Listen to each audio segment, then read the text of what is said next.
Galera, bem-vindos ao nosso aulão. Eu sou o professor Felipe Carvalho. Satisfação imensa da nossa equipe, da equipe Melhores do Mundo, tá transmitindo essa aula para você, fera MDM, fera da Mata Centro, todas as cidades que estão nos acompanhando.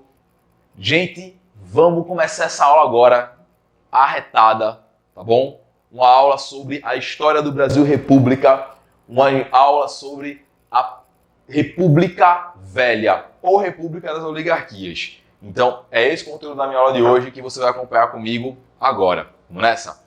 Olha só, pessoal. Quando a gente fala de República Velha, vamos falar dos primeiros anos da República, tá certo?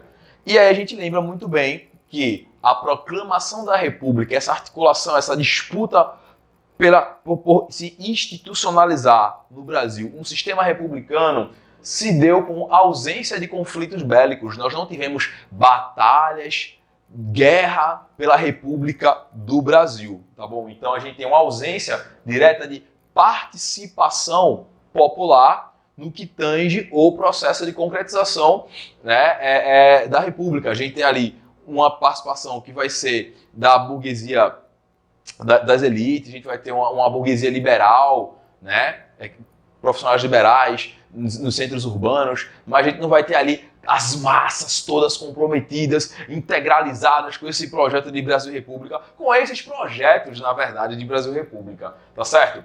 Então, não houve também nenhuma proposta de modificação das estruturas sociais. Então, também não há que falar em processo revolucionário, tá? Por quê? Porque os grupos que agem na articulação do processo de instauração de uma república, eles são grupos que têm interesse, sim, na manutenção da estrutura socioeconômica vigente no Brasil.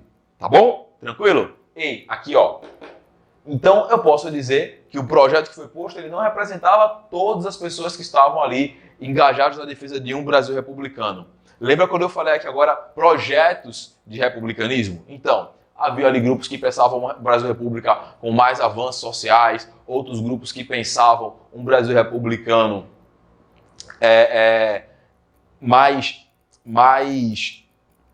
ainda mais centralizado e por aí vai, tá bom? Olha só, gente, então, quais são os grupos que eu posso apontar que agiram diretamente na articulação da proclamação do Brasil? Os cafeicultores, os profissionais liberais e os militares, tá certo? Vale lembrar que nesse Brasil republicano, a gente tem ali a separação do Estado da Igreja. Estado e Igreja estão ali separados. Então, a gente vai ter também, logo de avanço, a lei da grande naturalização, facilitando ali para que aquele estrangeiro que estava dentro do Brasil se naturalizasse brasileiro. Tá certo? Beleza? E aí a gente tem essa discussão do embranquecimento do Brasil também, perpassa por isso, tá? Bom, o poder ele vai ali para as mãos das oligarquias rurais após o período das espadas. O que é que eu trago aqui com você com isso? Quando a gente fala de República Velha, fera, a gente vai falar de dois momentos da história do Brasil. A República das Espadas, que foram os primeiros presidentes do Brasil, o Marechal Deodoro da Fonseca, o Marechal Floriano Peixoto, eles estão ali, né, governando o Brasil, e o símbolo de um marechal é a espada. Por isso, fera, que a gente fala de República das Espadas. E depois, com os presidentes civis, até 1930, a gente tem ali a República das chamadas oligarquias, tá bom? Então a República Velha também pode ser dividida em dois momentos, República das Espadas, República das Oligarquias, tá bom? Tranquilo? Então, olha só aqui.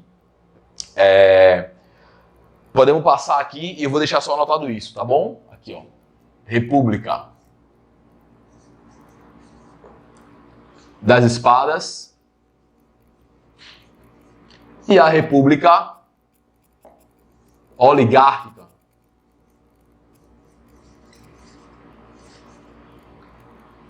Ou das oligarquias.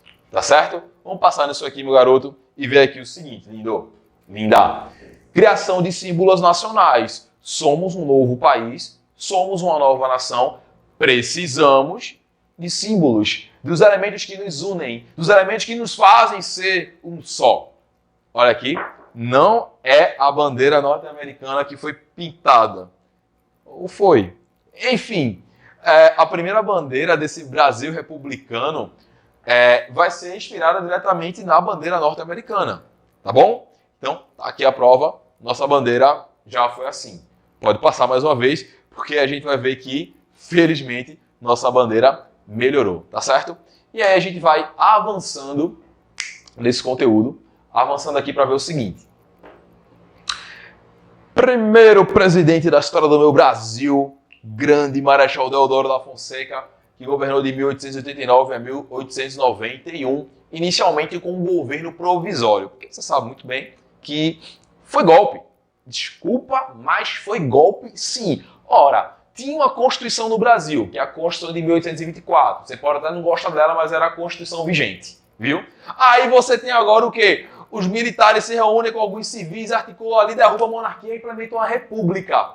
Está na Constituição? Não. Então foi golpe. Foi um golpe, sim, na monarquia, fera. Então, Deodoro da Fonseca, de início, ele dissolveu as assembleias provinciais e as câmaras municipais e passou a mudar os presidentes ali das províncias, colocando pessoas mais alinhadas ao projeto republicano que estava sendo ali implementado, tá bom? Então, lembrando que a grande hegemonia desse momento é do Partido Republicano Paulista. Partido Republicano Paulista, Partido Republicano Mineiro, Partido Republicano Fluminense. Temos vários partidos republicanos que estão aí em operação. Os dois grandes partidos políticos desse momento, o Partido Republicano Mineiro, Partido Republicano Paulista. Lembra, fera? O Partido Republicano Mineiro, ele é ali sempre lembrado porque ele traz ao seu redor o grupo de empresários, o grupo ali de investidores na área de laticínios, tá certo? Enquanto que o Partido Republicano Paulista ele reúne ali empresários e investidores do agronegócio cafeicultor e os demais agronegócios que advêm aí da cafeicultura. Tá certo? Beleza? Tranquilo? Ei, aqui ó, olha, grande momento econômico da história do Brasil sobre a liderança do Deodoro da Fonseca, do Deodoro, você percebeu que quase que eu empacava agora no Deodoro? Pois é, acontece. Filho, filha, olha só, política do encilhamento. Quando eu falo de economia do Brasil, nesses primeiros anos de república, eu tenho que lembrar da política econômica do encilhamento. Quando eu lembro de encilhamento, tenho que lembrar que eu estou falando de quê? Eu estou me remetendo à vibe ali do cavalo, né? Que tá ali na corrida, tá ali preparado, ele tá preso, ele tá encilhado, né? E quando abre ali a porteira, ele sai de vez desembrenhado. Pois é. Então, qual é a grande ideia de remeter ao encilhamento? Foi uma tentativa de Deodoro da Fonseca de fazer a economia crescer, combater a recessão, ele queria combater a inflação, ele queria ajudar de alguma forma. Bom, e aí o que ele fez? Ó, vamos fazer o seguinte, vamos liberar a emissão de papel moeda em banco privado, por exemplo. E aí, meu amigo, vamos desburocratizar também a aquisição de empréstimos e vamos até aumentar a quantidade de empréstimo que as pessoas precisam, que as empresas nacionais precisam. Vamos ajudar a economia. Eita, quantas vezes você pensou tá fazendo a coisa certa, mas fez do jeito errado. Acontece. Bom, e quando a gente faz a coisa certa, mesmo querendo fazer tudo bem, mas faz do jeito errado, se preocupe não, filho, a conta chega. E não é que chegou? Ó, a gente teve aumento de inflação, a gente teve um esvaziamento dos cofres públicos, porque o que surgiu de empresa, repentinamente, de um dia para o outro, surgiram empresas e pegando dinheiro, e pegando empréstimo e tudo mais, e, meu amigo, deu errado. Não se teve um controle sobre a impressão de papel moeda, e aí se bateu a inflação. Foi muito ruim, tá? A gente vai ver ainda que é um governo que foi marcado por uma grande greve, uma greve, pode passar mais uma vez, a greve aí na Central do Brasil. Remeter a isso, só para a gente fechar então a crise econômica do ensinamento. Eu quero que você pegue isso aqui e fique conosco. Lembrando que a gente vai liberar esse material para você também, fera. Tá bom? Você se inscreveu aí com a gente para receber o nosso e-book, para receber o nosso material e vai ser lindo. Ó, Fera MDM, reta final. Fera aí que está nos acompanhando das cidades do interior de Pernambuco. Presta atenção aqui. A emissão de papel moeda, a facilidade de crédito, tá bom? Para empresas, inclusive muitas empresas fantasmas, gera aí aumento da inflação, crescimento de importações, bancos falindo, cofres públicos vazios. não foi dessa vez que a economia deu certo. Vamos passar para não chorar, tá bom? Então, pegou isso aqui? Vamos continuar na nossa República das Espadas e falar um pouquinho dessa nova Constituição do Brasil. Veja só, Brasil República começa em 1889, mas a Carta Magna, a Constituição do Brasil, ela só foi aprovada ali em 1891. Passamos 2 anos aí com o governo provisório, cerca de 2 anos com o governo provisório. Então lembre, essa é uma Constituição que ela foi o quê? Promulgada. A Assembleia disse, tá de boa, libera aí, que a gente vai seguir o que está escrito, irmão. Olha só, abrir aí para garantir a autonomia dos estados componentes com as constituições estaduais, garantir a divisão de poderes entre executivo, legislativo e judiciário. Então, pegou fogo na caixa d'água o poder moderador. O poder moderador já não faz mais parte da história do nosso Brasil dentro dessa Constituição de 1891, tá bom? Só para você lembrar, aquele poder moderador a qual eu estou me referindo é aquele que só Dom Pedro II podia usar e que devia ser utilizado para equalizar os demais poderes. Tu não lembra disso? Pois é. Mas que na prática servia como um poder absolutista nas mãos do imperador. Esse poder não existe mais, tá bom? Olha só. A gente tem também aqui as províncias, agora deixam de se chamar províncias e passam a se chamar estados. Tchau, província de Pernambuco. Oi, estado de Pernambuco, ok? A gente vai ter ali o reconhecimento da igualdade de todos perante a lei e a liberdade e segurança individual. Sobre o processo de voto, o voto está liberado para todo mundo que é homem, mulher não vota. Pois é, absurdo um negócio desse, né? Absurdo aos nossos olhares hoje. Para a época, pessoal, havia uma normalidade nisso. E aí, tanto que o movimento de mulheres ele vai fazer uma luta histórica, bravíssima, diga-se de passagem, para garantir ali o direito a voto, participação política cada vez mais das nossas mulheres. E que, inclusive, tá pouco, eu quero é mais mulher fazendo política na história do nosso Brasil, queremos ocupar cada vez mais e mais espaços públicos com essas mulheres maravilhosas que a gente tem aí para poder levar a nossa nação, nosso estado, nossos municípios cada vez mais ao caminho do progresso, tá bom? Fera, vem pra cá e lembra disso, que analfabeto, pracinha, mendigo, membro da ordem religiosa, não pode votar, tá bom? Essas são algumas das características da nossa Constituição de 1891. E a gente avança agora, deixa eu só limpar isso aqui, para falar do nosso amigo Floriano Peixoto, segundo presidente do nosso Brasil. Vale lembrar que o Floriano Peixoto era o vice do Deodoro da Fonseca, e a gente tem uma condição a se colocar aqui. Veja, haviam muitos atritos entre o Deodoro e o parlamento brasileiro, entre os deputados. Então, foi tão complicado tocar o Brasil que o Deodoro fez, cansei, vamos embora, é para vocês que vão ficar, um beijo no ombro, vou entrar na história agora e já cumpri o meu papel, já toquei a República, né? E aí, segundo a Constituição aprovada, no seu artigo 42, dizia-se que se, no caso de vaga qualquer causa da presidência, não houverem decorrido 2 anos do período presidencial, proceder-se-á a novas eleições. Aí Floriano Peixoto fala assim, seguinte, está escrito na Constituição isso aí, mas eu vou assumir a presidência. Eu quero saber quem está achando ruim. Todo mundo caladinho. Simples assim. Todo mundo quietinho, ninguém quis arrumar uma confusão com ele não, tá certo? E ele já começa isentando imposto sobre carne, ele já começa controlando os bens de primeira necessidade, ele já vai abaixando o preço do aluguel para quem é trabalhador, para quem é operário, e ele vai agregando o apoio das massas pro lado dele. Olha que garoto desenrolado, meu amigo.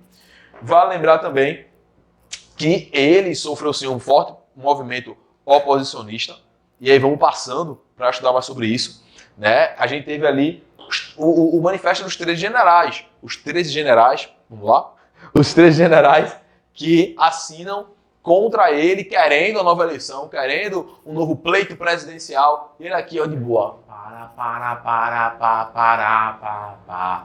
Eu e os generais vamos se divertir. Pois é, continuou o governo dele, de boinha na lagoa. E claro que não foi um governo tranquilo. Quando você estuda sobre a história do Brasil republicano, meu querido, você tem que entender que a coisa que você tem que ter em Mente, os movimentos sociais durante a República Velha. Os movimentos sociais, eles foram divididos em movimentos urbanos ou movimentos de campo. E o primeiro que eu vou conversar com você agora é a Revolta Federalista. A Revolta Federalista, quais são os atores? Federalistas, chamados de maragatos, ou republicanos, chamados de pica-paus. Nessa regiãozinha aqui, estamos ali, Santa Catarina, sul do país, pertinho do Paraná, tudo lindo. E um grupo, que é o grupo dos federalistas, liderados pelo Gaspar Silva Martins, defende um regime mais parlamentarista para o Brasil, né? Nos moldes do segundo reinado, enquanto que o Júlio Castilhos pede um presidencialismo centralizador. Então, veja, é uma república nova. Esse projeto de república ainda está sendo colocado em disputa para muita gente. E, em fevereiro de 1893, os federalistas, eles pegam em armas para derrubar o então governador do estado, ex-província, do Rio Grande do Sul, Castilhos. Né? O Floriano Peixoto vai apoiar militarmente o grupo do Júlio Castilhos, os pica-paus, tá? E a gente vai ter ali o grupo dos federalistas sofrendo uma coça, meu querido. E aí quem quis continuar com a sua pauta, com a sua revolta contra a forma com que o Estado estava sendo conduzido, se juntou a outra revolta que eu vou mostrar agora para você, que é a revolta armada, meu querido. Dali, desenrolado. Olha, revolta armada.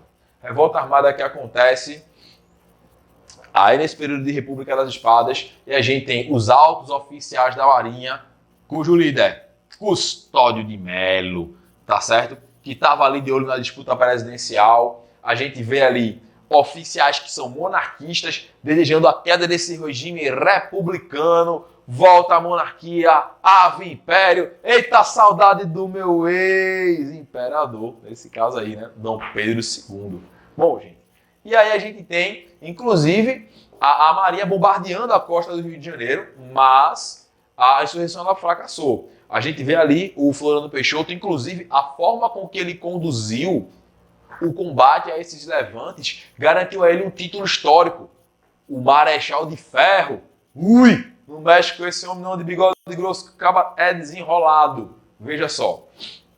Então, ele acaba entrando para a história com um título, inclusive, que é o título de Consolidador da minha, da sua, da nossa República do Brasil. Tá certo? Vamos avançar agora. Eu vou concluindo essa parte aí de República das Espadas, e eu quero conversar um pouquinho com você sobre outros movimentos sociais também. Eu quero falar com você sobre o movimento social de caráter rural, que é o movimento de Canudos, a revolta de Canudos, que acontece ali entre 1893 até 1893. Então, a gente vai vendo esse movimento surgir e ele segue até 1800, corrija aqui, menino, 1887. Gente, vê só. Principais elementos da revolta de Canudos, tá bom? Religiosidade popular, uma miséria extrema e o coronelismo, tá? Segura aí que a gente vai falar um pouquinho disso com mais detalhes. Mas, de antemão, eu tenho no Brasil uma estrutura política que faz com que aquele indivíduo que tem um poder local muito forte, um grande fazendeiro, dono de terras, ele tenha ali a autoridade conferida também pelo Estado para impor a ordem e para manter a ordem. Quanto à justiça e a que tipo de ordem é implementada, isso é outra discussão. Mas a gente entende que existe sim uma opressão e que um sistema que se articula para manter essa elite no poder. Tá certo? E para manter as massas subalternas, usando inclusive para isso a força, usando para isso inclusive os jagunços. Tá bom? Então, imagine aí tantas pessoas que viviam no interior, no nordeste do Brasil, no interior da Bahia e tantos outros estados, sofrendo opressão, sofrendo fome, sofrendo miséria, e aparece alguém religioso e vai dando aquela palavra de amor, aquela palavra que a consola o seu peito, aquela palavra que faz com que você entenda que cada vez mais existe um amanhã, e você vai seguir essa pessoa. E essa pessoa é o Antônio Conselheiro, acaba aqui percorreu Ceará, Pernambuco, Sergipe, Bahia, reformava capela, igreja, cemitério, e junto com seus seguidores vai ali para a região do Rio Vaza Barris, né, para fundar o Arraial de Melo Monte, que é uma comunidade autossuficiente, que vai fundar escola, que vai fundar oficina, ele vai liderar essa comunidade junto com mais 12 chefes, e essa comunidade ela vai crescendo aos milhares, pessoas vão chegando para encontrar ali uma palavra aqui de conforto, para dizer assim, olha, aquele cantinho ali você pode fazer uma casinha para você que é sua. E o que a gente tiver de comida aqui, a gente dá para todo mundo, porque aqui todo mundo trabalha para todo mundo comer, todo mundo trabalha para todo mundo ter um tempinho para fazer suas orações. Canudos é um ambiente altamente religioso. O sino badala e tem horário para tudo, horário para acordar, horário para trabalhar, horário para comer, horário para trabalhar, horário para rezar, horário para trabalhar. Perceberam quanto se trabalha? Pois é, se trabalha muito e se trabalha para se manter, né, toda essa estrutura coletiva. Tá bom, fera? Tranquilo? E todo mundo junto, trabalha junto e cresce junto, e todo mundo é irmão e ora junto e cresce junto enquanto comunidade. Tá bom? Obviamente, Canudos representa a negação da república laica. Canudos, ele entende ali que não tinha como ter uma república, um Estado sem uma igreja junto. Lembrem que a gente tem a separação do Estado e igreja, aí quando a gente fala nesse mundo republicano. Bom, a gente tem ali casamento civil, cemitério civil, né? Isso, carga tributária pesada junto à população, tudo isso é negado por Canudos. Canudos busca por melhores condições de vida, tá bom? E a preparação correta para a espera do Messias, que voltaria ali para um dia do juízo final, tá? Vamos avançar para a gente entender que Canudos, ele inclusive foi alvo, né, direto da ação do Exército Brasileiro, que mandou várias tropas para tomar conta, dar conta desses populares, desses sertanejos, e sertanejos que deram muito trabalho para serem vencidos. Inclusive, fera, vai lá na literatura, vai lá nos sertões, livro do Euclides da Cunha, para você ver como o Euclides da Cunha retratou ao seu olhar a revolta de Canudos, tá certo? Bom, lembra que eu falei para você, meu querido e minha querida, que está aí nos acompanhando. Lembra que eu falei para você muito bem que a gente tem uma estrutura política que foi articulada para manter as elites no poder? Pois é, vou falar um pouquinho disso aqui agora. Seguinte, é a República das Oligarquias. A gente tem o Exército, mais cafeicultores que tocam a República. Aqui eu tenho uma charge bem legal que eu vejo aqui, ó, o Estado de São Paulo, o Estado de Minas Gerais, dividindo a cadeira presidencial e os demais estados ali apoiando ou pedindo apoio, tá certo? Vamos avançar aqui agora que eu vou mostrar para você qual que é dessa imagem. Seguinte, quais são os mecanismos que vão sustentar uma política nacional na República Velha? Uma política que é uma política de café com leite, uma política onde você tem ali a sucessão de presidente, ora do Partido Republicano Paulista, ora do Partido Republicano Mineiro. Por isso, política do café com leite. Como é que essa turma sempre se mantém no poder? Primeiro, política de governadores, né? Troca de voto, aquela troca de apoio. Ó, eu te apoio nas eleições municipais, tu me apoia nas eleições estaduais, eu te apoio nas eleições estaduais, você me apoia nas eleições federais, e a gente vai trocando voto e se apoiando. E aí trocando os políticos, ora do Partido Republicano Mineiro, ora do Partido Republicano Paulista, quando a gente fala na presidência do Brasil. É a política do café com leite que viveu ali eleições, gente, bem fraudulentas. Tinha gente morta que votava, tinha gente que votava mais de uma vez, tá bom? E aí você pode pensar assim, ô professor Felipe, mas não tinha não um órgão que organizasse tudo isso, que botasse ordem na coisa? Oxe, aí só tinha. Você tá acompanhando a gente aí de Camusim de São Félix, de Vitória Santo Antão, você tá achando que o negócio era solto? De jeito nenhum. Meu querido, abraço também pra rapaziada de Palmares, tá certo? Olha, a gente tem a comissão de verificação. Vai passando aí, Felipe, enquanto eu vou dizendo isso para eles. Qual que é a comissão de verificação? A comissão de verificação, ela deveria ficar de olho para ver se está tudo certinho, né? São deputados que deveriam legalizar cada vez mais e oficializar as eleições, né? Se tivesse qualquer tipo de fraude, de coisa errada, a comissão de verificação ia dizer, ó, aqui a eleição está anulada.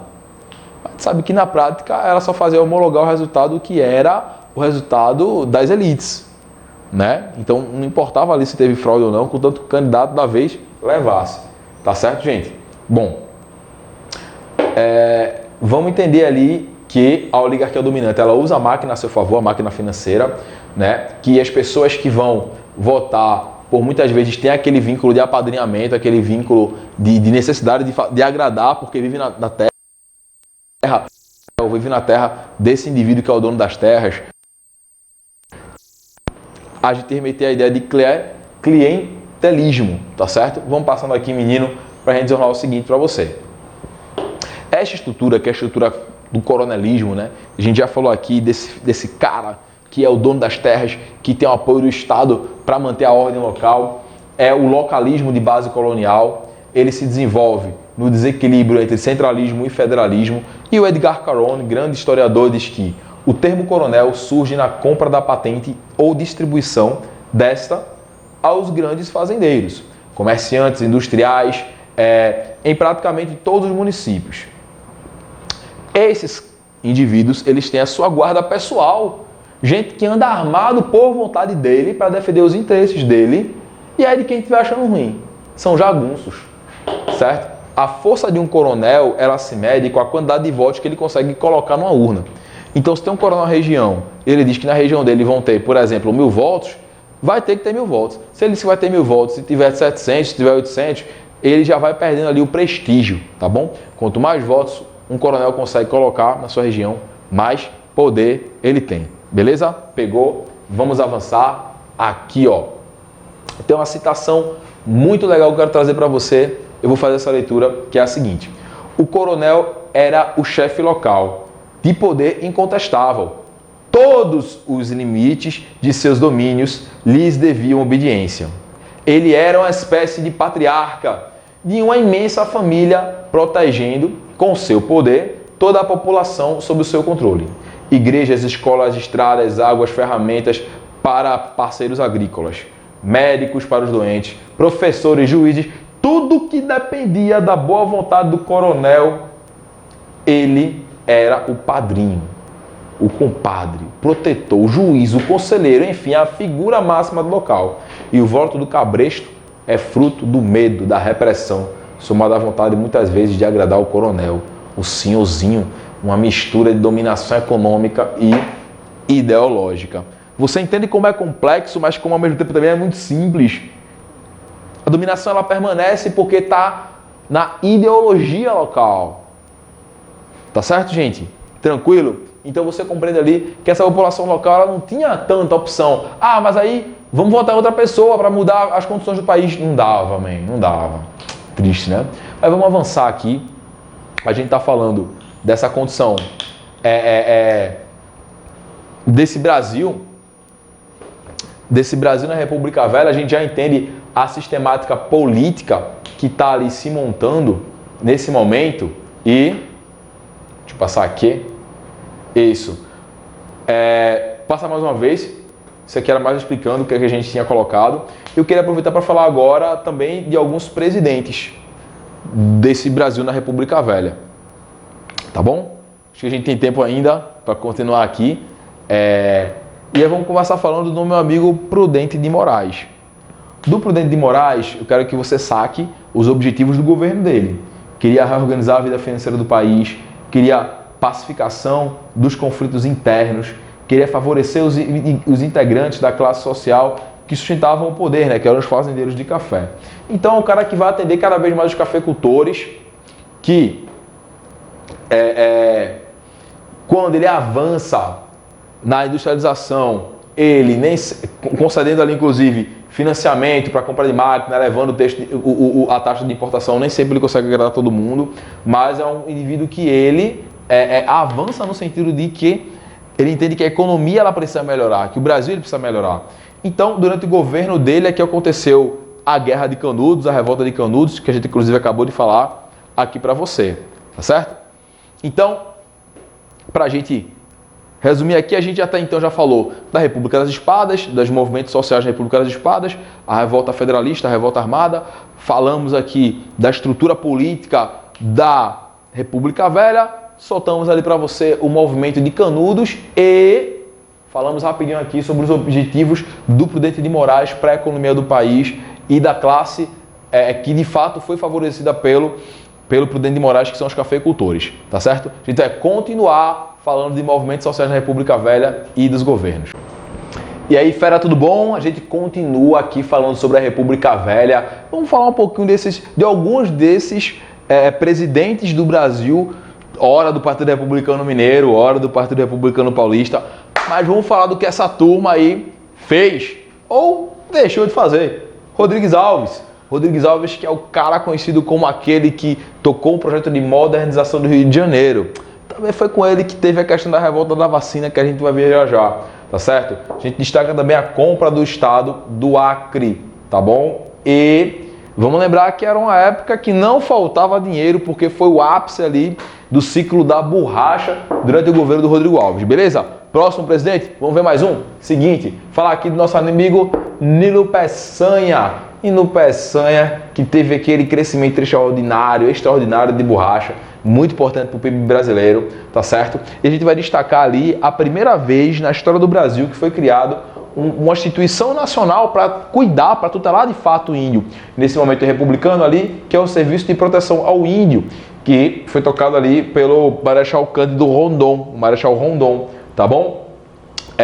Foi um cara que enfrentou a concorrência asiática pro látex, consequentemente enfrentou, a gente lembra muito bem que entre 1910 e 1920 a gente vive ali a crise da borracha dentro da Amazônia, né?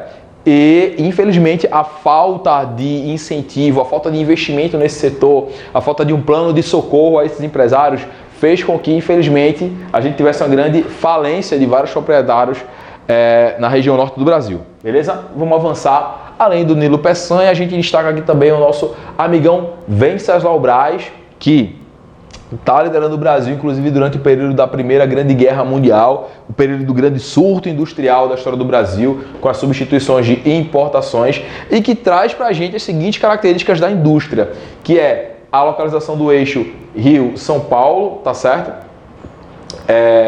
A gente vai ver ali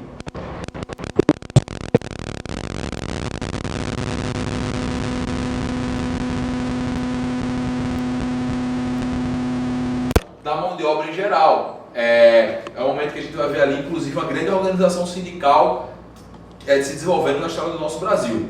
Beleza? A gente vai estudar mais para frente. Agora também vamos estudar a organização operária como um movimento social. Se aveste não, que até a quinzena de janeiro pode acontecer tudo, inclusive nada.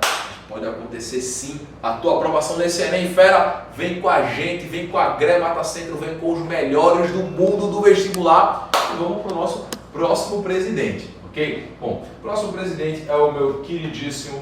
Aliás, vou falar presidente não, vou falar aqui um pouquinho desse setor de negócios, dessa efervescência que se deu ali, inclusive por conta da Primeira Grande Guerra Mundial, certo? Gente, o café já tinha se expandido para além de São Paulo, tá certo? Inclusive a gente vai ter ali o convênio de Taubaté logo no início do século XX, que é onde os estados eles podem contrair tanto dívidas com o exterior, como também eles vão compartilhar qualquer tipo de prejuízo. O Estado brasileiro ele vai comprar excedentes, né? Para garantir sempre que o café esteja muito bem obrigado, tá bom? A gente vai ter um grande ciclo da borracha, um grande ciclo muito bom do cacau. A gente vai ter ali o crescimento da indústria da automobilística no Brasil também.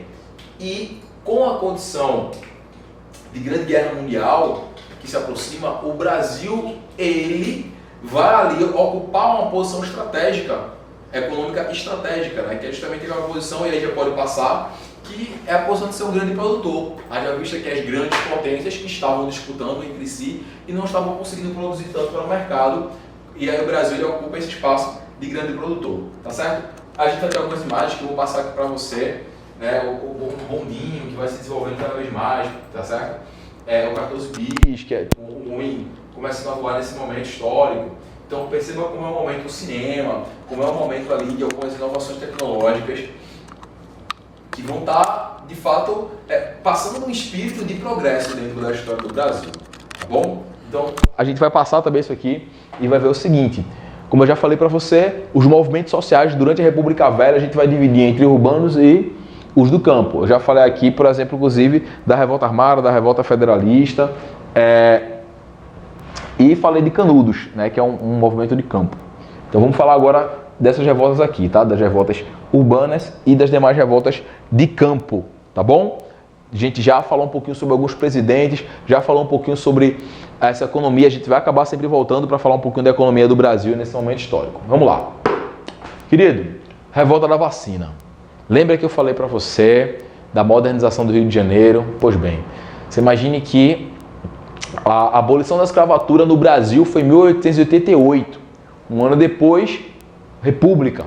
Então, em pouquíssimo tempo, você tem essa população negra que vai ter essa liberdade, mas uma liberdade que não vem acompanhada de uma tutela de fato do Estado. Não existe um planejamento para a habitação, para a educação, para inserir esse negro, essa negra de fato à sociedade. Então eles ficam ali relegados a moradias cada vez mais longe dos centros, dos grandes centros urbanos, e à medida que eles vão se aproximando, e também a mão de obra imigrante, como a gente também já falou, eles vão se aproximando dos centros urbanos, eles vão ocupando os espaços dos cortiços, tá bom? Dos cortiços. E aí perceba o seguinte, que são espaços que não são planejados. E aí você vai ter uma cidade do Rio de Janeiro com um problema de higiene muito sério, né? Péssimas condições de higiene, surtos de febre amarela, varíola, peste bubônica, malária, tifo, tuberculose. O Estado precisa fazer alguma coisa para tomar conta de tudo isso. Você entende isso, né? Pois é. Então, filho, reforma sanitarista. Chama o nosso amigo Oswaldo Cruz para fazer a vacinação obrigatória. Aí tu já pensasse mesmo, já imaginasse, você tá de boa na sua casa, feliz da vida, daqui a pouco entra a guarda e vacina. Vamos lembrar que boa parcela grande da população não queria se vacinar. Foi necessário ali que o governo ele tomasse uma atitude enérgica, que é de tornar obrigatório as vacinações, né? E aí existe formas de você tornar obrigatório. Por exemplo, não matricula a criança em escola se não tiver cartão de vacinação em dias. Você não consegue emprego se não tiver com cartão de vacinação em dias. Você não consegue usar do Estado para casamento, por exemplo, para admissão em emprego, para admissão em curso universitário, se não tiver ok com as suas vacinas. O último estágio disso é o uso da força truculenta de fato, né? Para obrigar a galera a se vacinar. E aí? Você está tranquilo quando chegar a vacina da Covid-19? Creio que não vai demorar para isso acontecer. Vamos acreditar nisso juntos, fera, tá bom? Quero todo mundo de bem da vida, podendo se vacinar, procurando os pontos de vacinação. Vamos ficar bem, tá certo, ferinha? Beleza? Olha só. Bom, a gente vai ter ali então, pode passar, várias charges já foram utilizadas em vestibulares para tratar desse conteúdo que é a revolta da vacina, tá bom? Aqui você vê a guarda com as seringas indo contra a população para vacinar todo mundo à força. Vou passar mais uma vez? Porque o povo se revoltou, saiu derrubando bondinho, saiu ocupando praça pública, saiu tocando louco, dizendo, ei, não é desse jeito não. Viu? Nem é desse jeito que a banda toca, nem é desse jeito que se vacina, tá? Vamos passar mais uma vez aqui para a gente ver a população ocupando esses espaços públicos que eu estou falando para você, meu querido. E outra grande revolta urbana, tá? Outra grande revolta urbana que acontece nesse período de República Velha, 1910, é a revolta da Chibata. Simbora, fera, para entender que isso aqui é pesado e tem raiz diretamente ligada com o processo de abolição da escravatura no Brasil, tá? Olha só, a gente vai ter um grupo grande de marinheiros, negros e negras, né? Afrodescendentes. E essas pessoas, dentro da marinha, elas vão ser tratadas muitas vezes como se ainda escravizados fossem, com os castigos físicos mais pesados, né? E constantes também, tá bom? Gente, seguinte, é um levante que se contrapõe às práticas que já estão institucionalizadas na Marinha desde a proclamação da República. Os castigos físicos, né? Os salários muito baixos, a péssima qualidade da comida servida nos navios, né? Isso, então, é durante o governo do Hermes da Fonseca que acontece essa revolta, liderada pelo Marcelino Menezes e pelo João Cândido, que é o Almirante Negro, muito conhecido como Almirante Negro, né? Que busca ali o reconhecimento dos pobres e negros como cidadãos livres e dotados de direito, tá bom? Então, o Almirante Negro ele chega a tomar ali os navios da Marinha, apontar contra o Rio de Janeiro. Pode passar mais uma vez. A gente vê que o Almirante Negro, ele consegue negociar muito bem na política a rendição, mas acaba, junto com outras lideranças, sendo preso ali no presídio das Cobras, sai já muito velho, muito debilitado. E acredite, somente no ano 2008 foi que ele teve ali a anistia, junto com mais de 600 marinheiros que participaram das lutas sociais, das lutas por melhores condições de trabalho e de tratamento dentro da Marinha. Só em 2008 que a gente vai ter ali, pelo então presidente Lula, assinada a sua anistia após morte, né? Mas a revolta da chibata, ela bate muito forte, né? Quando a gente começa a articular o pensamento e ver que dentro das instituições que era onde de início de cara devia se acabar qualquer tipo de distinção entre os indivíduos, é onde a gente vai ter a propagação dessas distinções. A exemplo disso, na Marinha Brasileira, e exemplo de resistência, a revolta da chibata, tá certo? Vamos avançar? Vamos estudar? Eu quero aprovação, vamos embora, meu querido, para falar de contestado. Ah, meu amigo, contestado. E a gente sempre lembra, né? Canudos contestado, os dois foram movimentos rurais, aliás, de meio não é um meio urbano, é um meio rural, um meio de campo, e é um movimento messiânico que tem a figura do Messias, né? O José Maria e o João Maria.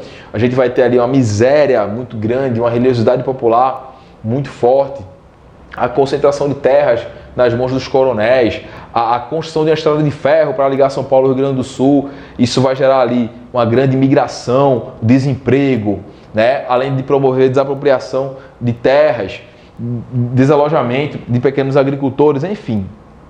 É um quadro muito complicado no sul do país que vai levar ao movimento de contestado, não é isso? As forças da República, inclusive tocando-se ali também com os jagunços, vão ser as forças que vão tentar desarticular o movimento messiânico de contestado, que é um movimento de pessoas que se reúnem também para morar junto, também para estar ali com a rotina religiosa, também seguindo um beato. Já falei aqui, primeiro o José Maria, depois o João Maria, né? E que inclusive tem uma grande questão de misticismo, porque algumas crianças afirmavam que mesmo após a morte desses líderes, continuavam tendo visões e informes do que eles queriam para a comunidade. Então a comunidade que também vai ser muito esmagada, e já pode passar por conta disso também, a gente vai ver uma comunidade sendo muito esmagada pelos ricos, pelos mais poderosos, tá? Outro movimento social muito importante é o movimento operário do Brasil durante a Primeira República, a República Velha, tá bom? É um movimento operário que está ali devido ao aumento da atividade industrial, tá certo? Mas articula a política e o movimento social nesse ponto é uma mão de obra de imigrantes, tá? E que chegando aqui fica perplexo com as precariedades da relação de trabalho que se tem, tá certo? A Constituição de 1891, que é a Constituição vigente, ela tem uma ausência de questões sociais, né? Inclusive, questão com o trabalhador, questão de greve, era tido como caso de polícia, não se trabalhava na questão de diálogo, se trabalhava na questão da repressão, e a gente vai ter uma grande motivação, primeiro anarquista, depois comunista, na fundação das associações, nas fundações dos sindicatos de trabalhadores. Vamos passar? Seguinte, a gente vai destacar alguns momentos, como a greve de São Paulo, pela jornada de 8 horas em 1807, ou a greve geral, que terminou inclusive com a morte do José Martinez, que era sapateiro, tá certo? Essa grande greve pautava o aumento salarial, a redução da jornada de trabalho, a livre associação e, obviamente, também a anistia para os manifestantes que, porventura, fossem presos durante as greves, durante aquele momento que a população está ocupando as ruas, ocupando as praças, ocupando seus espaços, tá bom? Vamos passar, vamos estudar, vem comigo, olha só, o movimento operário, gente, ele, como eu falei inicialmente, ele tende ali ao anarcossindicalismo, né? Vamos lembrar que esses imigrantes que trazem essa pauta das melhorias salariais, porque já tinham uma experiência nos seus países de origem, de como se articulava a questão sindical, de como se articulava essa relação de trabalho, os direitos trabalhistas, Aqui no Brasil a gente está vendo a lei lei Adolfo Gosto, né? Que é a lei de extradição, que diz, qualquer imigrante que estiver aí meio metido em qualquer balbúrdia facilmente vai ser extraditado. Mesmo assim, eles continuam a luta, no protagonismo da luta, né? Na linha de frente. Bom, pontos importantes do movimento operário. Negação do capitalismo e da exploração do homem pelo homem. Então, no capitalismo e somos irmãos. Não vamos aqui nos explorar de trabalhar, nos matar de trabalhar uns para os outros, porque isso não é a ideia de vida que nós queremos. Nós somos humanos e temos que pensar para além dessa relação financeira. Ponto 2. A religião era vista como uma arma das elites para gerar o conformismo. Então, limitar a questão religiosa, abrir os olhos para entender que o discurso religioso, ele muitas vezes é um discurso de manter as massas subalternas às condições de exploração, um discurso que facilita a vida das elites. Outro ponto importante é o Estado é negado por ser instrumento de opressão do indivíduo. E como eu falei para você no início, a inclinação do movimento sindical foi muito anarquista, até que a gente vai ter, em um segundo momento, a inserção do pensamento socialista, do pensamento comunista. Tá bom, fera? Olha só. A greve geral como ação direta a ser tomada, tá bom? É outro ponto. E a política como a ação direta e válida para tocar a maioria da classe trabalhadora, tá bom? Vamos avançar, vem comigo. Aqui eu trago para você uma imagem do Martinez, esse sapateiro que foi assassinado nesses primeiros conflitos e confrontos com a polícia, entre a polícia e o movimento operário organizado no Brasil, no começo do século XX, tá? Vamos avançar? Vem comigo, vamos passar. Aqui eu trago para você um jornal, Lanterna, na frente da batalha contra o domínio do clericalismo. Olha que notícia, após o interrogatório em que a sanha clerical imperou desenfreada. Então, é um jornal que ele coloca-se ali cada vez mais na luta. Os folhetins, os jornais eram o grande instrumento de mobilização dos trabalhadores para a divulgação de suas ideias, né, para combate às opressões. Vamos avançar? Vem comigo, menino. Os comunistas, a inspiração no Partido Bolchevique, de inspiração do Partido Bolchevique, funda-se no Brasil o Partido Comunista Brasileiro, o PCB, em 1922, e começa a disputar os rumos do movimento sindical, do movimento operário no Brasil. Tá certo? O movimento operário, que é um movimento social urbano, ok? E aí a gente avança para falar do cangaço. Um movimento social que está localizado no campo, não está no meio rural, ou não está no meio urbano. O cangaço. Rapaz, todo mundo tem um malvado favorito, né? Tem um filme malvado favorito, vamos falar de malvado favorito. Quando a gente pensa no Lampião, né? Geralmente, pra gente aqui em Pernambuco, vem também aquela ideia de um certo heroísmo, né? A gente sabe que era um bandido, a gente sabe que era um criminoso, mas a gente lembra também da letra do Nação Zumbi. Banditismo por pura maldade, banditismo por necessidade. Então, o fato é que o cangaço, ele é um movimento de resistência às opressões, mas ele também acaba oprimindo, né? Paulo Freire já vai dizer que o sonho do oprimido é virar opressão. Então a gente tem que trabalhar muito bem os processos de opressões para que nós pautemos sempre uma sociedade cada vez mais livre, libertadora, equilibrada e não reproduzir as opressões.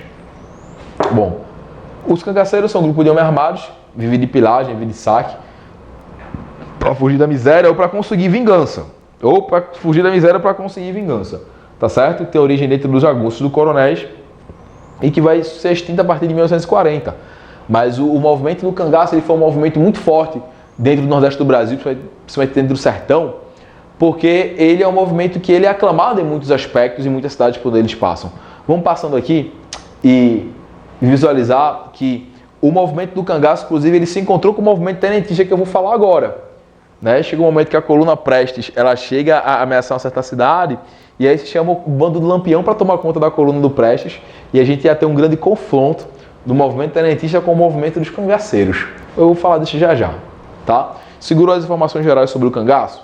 Vamos falar aqui da crise oligarca, do modernismo e do tenentismo nessa reta final que a gente começa a falar da nossa História do Brasil. Tô falando há quanto tempo, menino? Diz pra mim aí, tô falando há quanto tempo aí, nesse segundo take da gente? 20 minutos. 20 minutinhos, tá de boa demais, fera. Vamos comigo, pra cima, vamos lá. Ó, a gente vai ter, lembrando, alguns antecedentes para entender essa crise aí agora, tá? O Brasil, ele estava vivenciando ali a Primeira Grande Guerra Mundial, o que permitiu ao Brasil um avanço no processo de industrialização, né? A guerra, ela funcionou inclusive como estímulo à proteção à indústria que estava nascendo. Olha aqui alguns dados que eu trouxe para você. Entre 1910 e 1920, o número de fábricas no Brasil era 3.424, tá certo? Ok? Entre 1920 e 1930, os estabelecimentos industriais elevaram-se para 13.636. Tá certo, gente? Vamos avançar aí, só para você ver aqui os números. Surge essa burguesia industrial, consequentemente, tá? Que se sente prejudicada porque existe um apoio ao café muito grande, um apoio ao café muito forte, mas não se tem uma política de fato para essa burguesia industrial, tá bom? Então essas reivindicações e contestações, elas vão contribuir para o declínio das oligarquias. A nova burguesia industrial, ela se opõe ao predomínio político das oligarquias rurais, tá ok? Percebeu isso? Burguesia industrial, oligarquias rurais. São dois pontos diferentes, tá ok? Já as camadas médias urbanas, elas estão no meio de tudo isso e passam a apoiar a oposição com as suas próprias reivindicações e querendo, por exemplo, reforma eleitoral. As camadas urbanas querem voto secreto, as camadas urbanas querem moradias construídas baratas, uma redução no aluguel. Então, é um momento de ascensão de um novo grupo social de elite, que é a burguesia industrial, e essa insatisfação da burguesia industrial também casa com a insatisfação dos profissionais liberais, que têm suas próprias pautas, mas ambos se juntam para tocar uma luta contra a política implementada no Brasil, que é liderada pela elite agrária. Vamos passar? Simbora. Ó.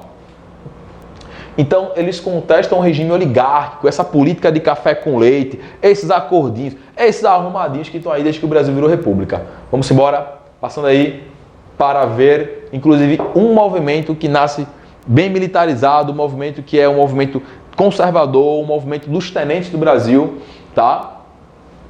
É um movimento que entende que o exército se encontra abandonado, sem material, que o governo só lhe atribuía missões humilhantes, como depor governador, que não se enquadrava, por exemplo, na nossa política dominante. Então, jovens oficiais influenciados pelas ideias industrialistas, menino, quase que para aqui, industriar, e quase não chegou.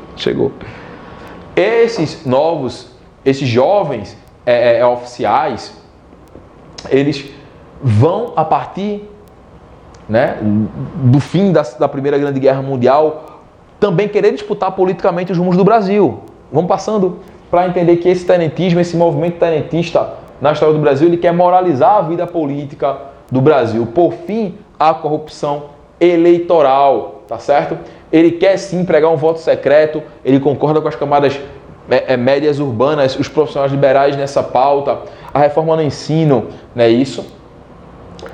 Basicamente, as ideias democráticas e liberais da década de 20 vão passar então a propor a instalação de um Estado forte e centralizado, tá certo? Um Estado forte e centralizado, e são essas bases que vão levar inclusive a esse movimento tenentista a contribuir com a revolta de 1930, que a gente vai ver em outro momento. Vamos passando aí, filhão. Olha só.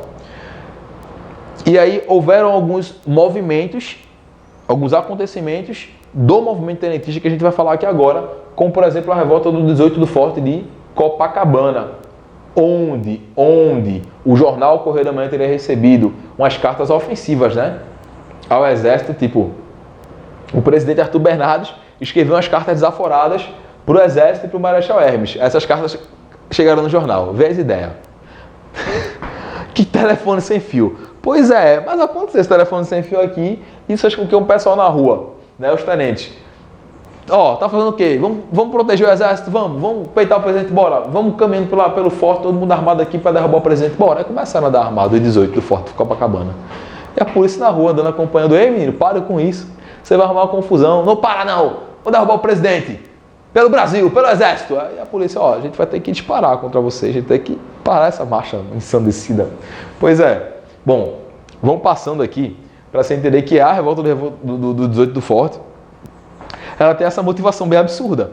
Mas ela foi o primeiro lance do movimento tenentista. A gente vai ter um segundo lance, que é quando vai ter os motins no Rio Grande do Sul, em Pernambuco, no Pará, no Amazonas, no Sergipe, né? E que outra parte do exército, que é uma parte legalista, vai bombardear os quartéis sublevados e os tenentes, eles vão se retirar, né?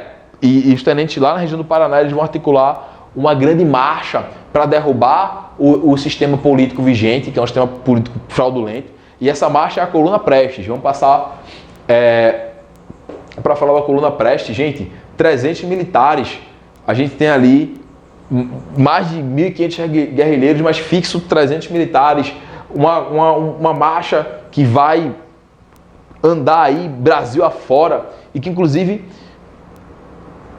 vai ameaçar alguns governos estaduais e municipais a ponto do próprio Lampião ser contratado, né, para conter o movimento tenentista. E Lampião, inclusive, na época, muito esperto, a história nos narra que ele pediu ali os papos amarelos, né, aquelas armas, pediu dinheiro, pediu para limpar o nome dele com a justiça. Quando ele descobriu que ninguém ia limpar o nome dele, que nada, ele pegou as armas, pegou a munição, pegou o dinheiro e se virem vocês aí com os tenentes, eu vou embora com o meu bando bem armado e bem abastecido. Olha que resenha.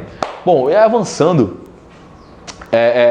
cada vez mais nesse movimento tenentista, pessoal, a gente conclui aqui esses slides avançando nesse movimento tenentista para falar para você que dentro da República Velha, em série de vestibular, em série do teu Enem, o que é importante você observar, para você também que vai fazer o SSA3, fera que está nos acompanhando da sua casa aí na Mata Norte, nas cidades vizinhas, tá? Os movimentos sociais da República Velha, as questões econômicas, a política do encilhamento, tá bom? Dá uma observada ali em alguns presidentes para se situar. A revolta aconteceu ou o levante aconteceu durante o governo de tal e tal presidente, tá certo? E basicamente isso para a gente mandar muito bem nas nossas provas. Esse é o primeiro encontro que a gente está tendo aqui, mas vamos ter muito mais. Estou preparando mais aulas para vocês aí na semana que vem, quarta-feira, dia 16. Tá bom, fera? Então, vem com a gente, fica ligados aqui na GRE Mata Center, no Melhores do Mundo do Vestibular, que a gente vai junto até a aprovação. Pode tudo, menos desistir. Valeu!